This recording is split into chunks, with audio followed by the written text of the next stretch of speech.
అందరూ యూట్యూబ్లో రేప్ కేసులో జైల్లోకి వెళ్ళిపోతున్నారు, మీరు ఎలా రైట్ అండి అని అందరూ అడుగుతాను. నేను వెళ్ళాల్సిందే. ఈ 5 సంవత్సరాల్లో 100 మంది గుంటలు మెసేజ్లు చేశారు నాకు. కొందరు చిన్న చితక హీరోయిన్లు కూడా ఉన్నారు అందులో. కొందరైతే తొబ్బే వచ్చేస్తే సమర్పించేసుకుంటామండి నేను అన్నాను. TV9, TV5, NDTV, Maa TV, ETV, Zee TV, Gemini TV, ఇన్ని టీవీలు ఉన్నాయమ్మా. నేను సమర్పించేసుకుంటే ఇది కలికాలము. ముళ్ళు చాకు మీద పడినా, ఆకొచ్చి ముళ్ళు మీద పడినా ముళ్ళు ఇరిగిపోతుంది.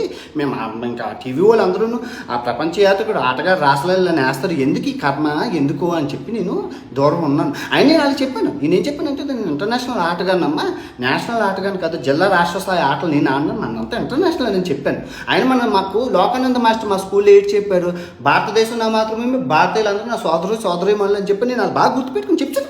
100 మందికి అక్క అని చెప్పాను, చెల్లి అని చెప్పాను. అక్క చెల్లి అనేసరికి వాళ్ళు ఇంకా వాళ్ళకి మనసు విరిగిపోయింది. అక్క చెల్లి అనేసి ఏ బాధ ఉండదు. ఇది సింపుల్ ట్రిక్.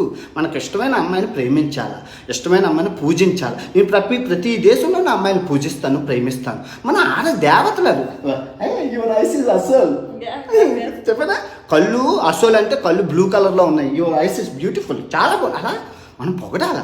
కొలంబస్ అయిపోతాం. చిన్న జీవితం అబ్బా. అమ్మాయిని మనం పూజించాలా, ప్రేమించాలా, పొగడాలా. ఎంత పొగుడినా తక్కువ ఉండదు. దేవతలు వాళ్ళని బాగా చూస్తాను. అంతేగాని రేపులు, యాసిడ్లు, జల్లి మారండి రా, అంత చదువుకోండి రా.